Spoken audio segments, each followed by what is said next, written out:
What's going on, Z Nation, and welcome to another edition of ZSPN. I'm your host, Zaid here, and today, guys, we're going to be talking about the Los Angeles Lakers and just so far what has been going on with the Los Angeles Lakers. Now, obviously, there hasn't been any newsworthy to talk about since the Lakers went on a Plan B mode, signing multiple players who can shoot, who can defend, and obviously, there's been not really a lot of Lakers news as of late, and that's why, if you guys have been noticing, I have been uploading, because there hasn't been anything newsworthy to talk about.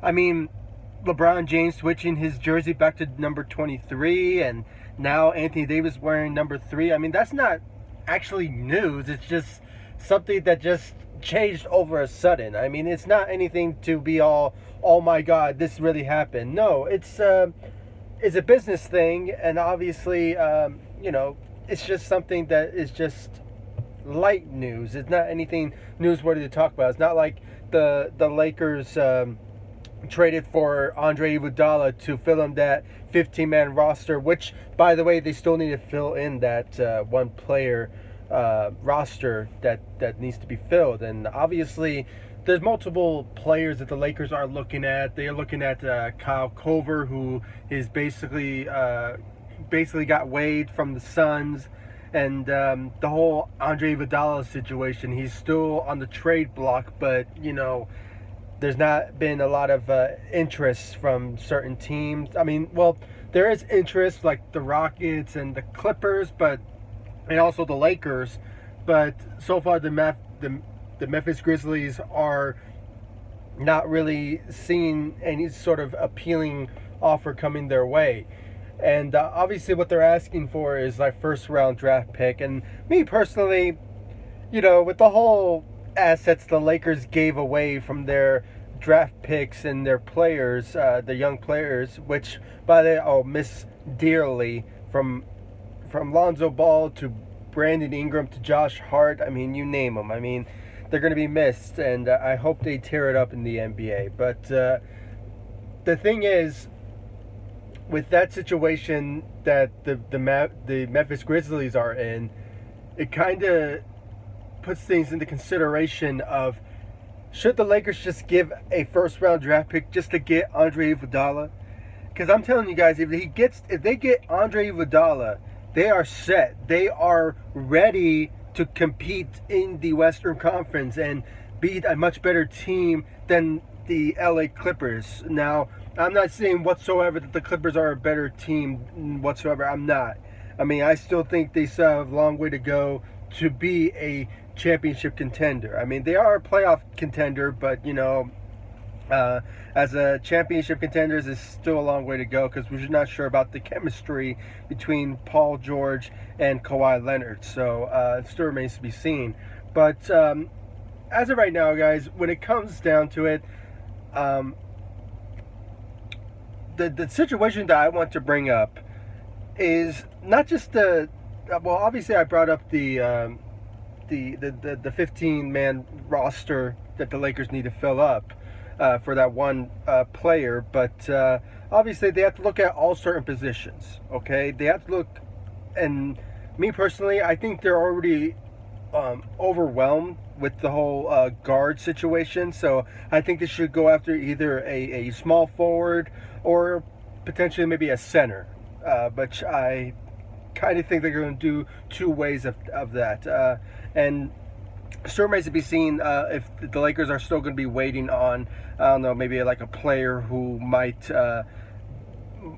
get waived maybe in this next couple of months, but it still remains to be seen. But me personally, I think they should go after a small forward. Obviously, Carmelo Anthony is still available, but it still remains to be seen if the Lakers are still interested in him and if he will consider taking a backup role, because he still has that ego when it comes to him being a starter. And I don't think he's going to be a starter in this NBA anytime soon, because he's been out the game for almost like half of the season.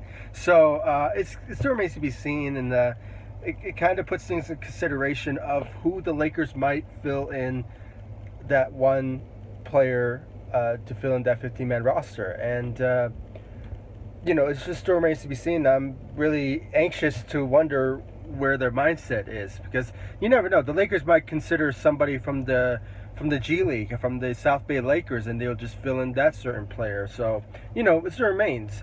And obviously, there's a lot of situations the Lakers could look at, and either they will consider trading for Andre Iguodala, which, by the way, I should recommend them. They should do so, because Andre Iguodala is one of those type of guys you just should not pass on when it comes to a type of player of his caliber. The guy can defend, he can shoot as well, and, you know, having experience of winning championships and being former MVP of the finals, you know, puts things into consideration of how great he will be by playing with the Los Angeles Lakers alongside LeBron, Anthony Davis, and the rest of the squad. And you guys, I want to bring up a particular player who I really think will have a really good breakout year, and he will be that sort of guy that will be the future of the Los Angeles Lakers. Now, obviously, Anthony Davis, he is on that list of being the future for the Los Angeles Lakers. Okay, he's number one. But obviously, when you really think about it, it is Kyle Kuzma who is going to be the future for the Los Angeles Lakers. I mean, let's just be honest here. Kyle Kuzma is improving this summer. He's improving on his shooting form. He's improving when it comes to defense. And obviously, when it's all comes said and done, you know, once LeBron, you know, retires, or, you know, once his years as a Laker is up, the next player who is in line to be that sort of reliable player alongside Anthony Davis, it is Kyle Kuzma. Okay, he is the all-star in the making. And I really think when it comes down to it, he is part of the Lakers' future. And I just really think with the way the Lakers put their coaching staff together, I really think he should use that opportunity to learn and be taught by a defensive-minded coach in, you know, Frank Vogel, Jason Kidd, Lionel Hollins, and recently with their hiring of Phil Handy. Obviously, he was a former assistant coach for the Toronto Raptors. He won a championship there, and plus there's a perk of his hiring. He's a former players developer of the Los Angeles Lakers. I mean, back in, I believe, 2009 through 2012. I mean, he was a former Laker developer.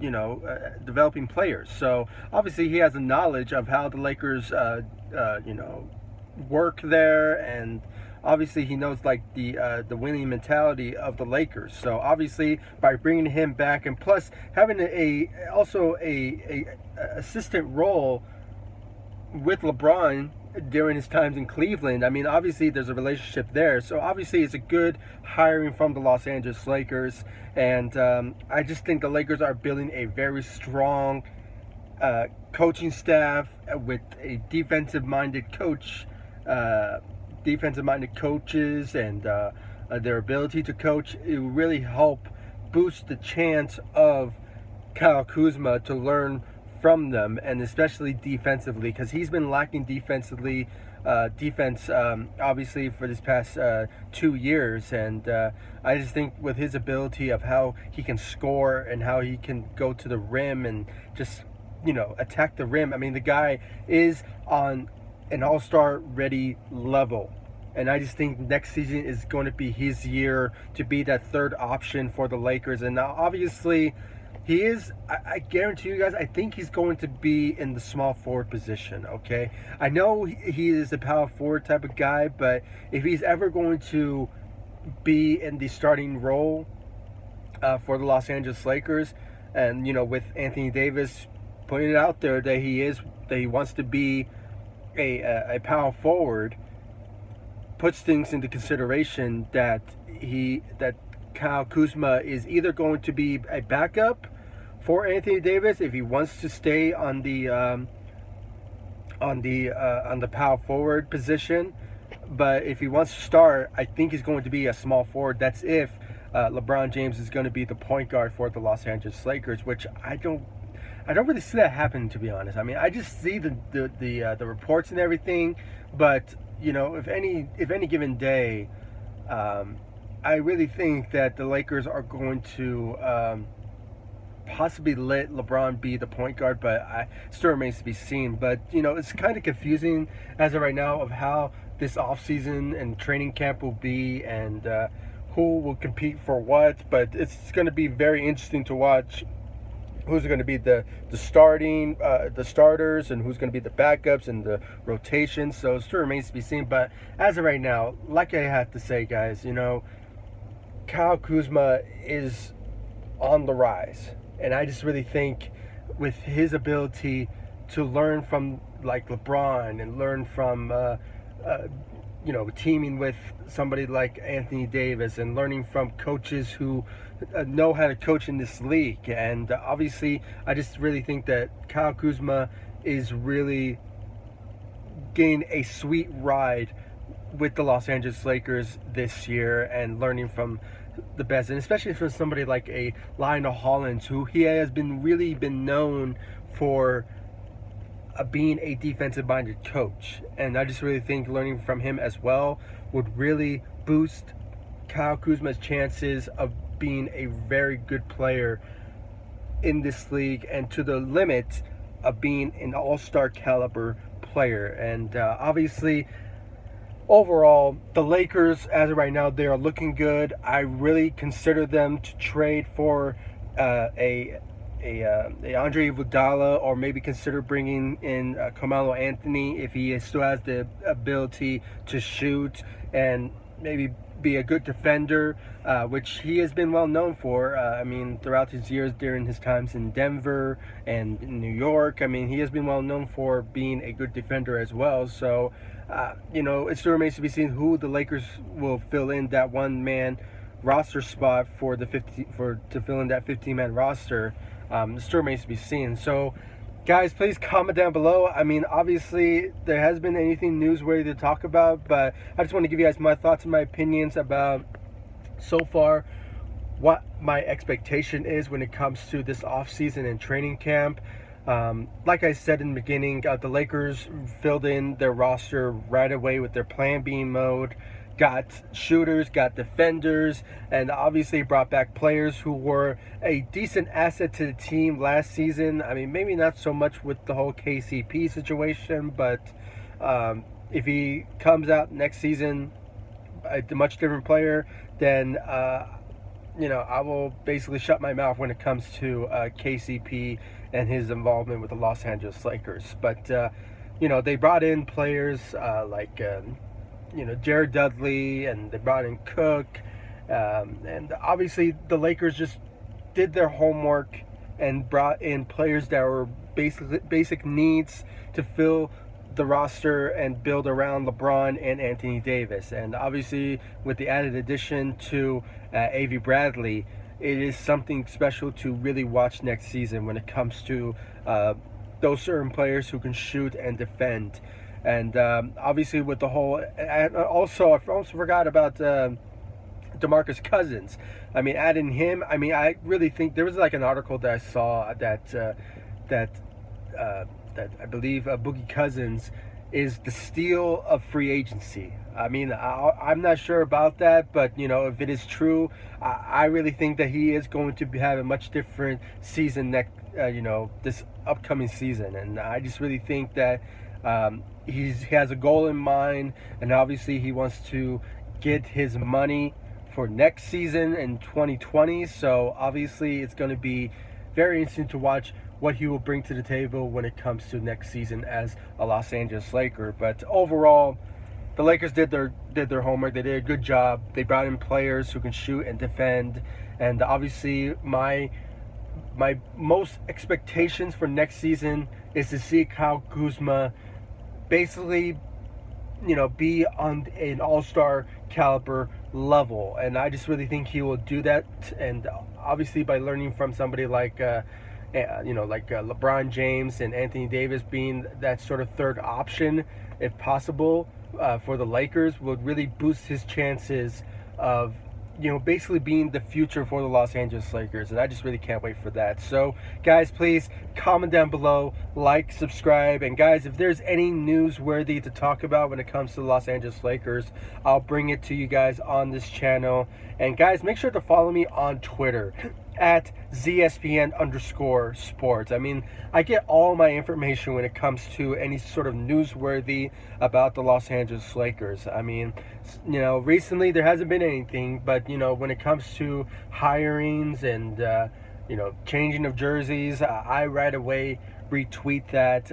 I'm not saying I'm like the first one, but when I see it, I right away retweet it and give you guys my thoughts, my opinions about it. And obviously, it is something to really think about when it comes to what the Lakers offseason is all about. And obviously, there hasn't really been anything newsworthy to talk about when it comes to the Los Angeles Lakers. But if there's anything newsworthy to talk about, I'll bring it to you guys on this channel once that newsworthy, news about the Los Angeles Lakers, either they're with them signing somebody to fill in that 15-man roster, I'll bring it to you guys on this channel. And if there's any trades or anything, I'll bring it to you guys on this channel so you guys will know about my thoughts and my opinions about the Los Angeles Lakers and their recent moves. So guys, please comment down below, like, subscribe, and I'll see you all in the next video. Thank you so much for watching. Go Lakers. Take it easy.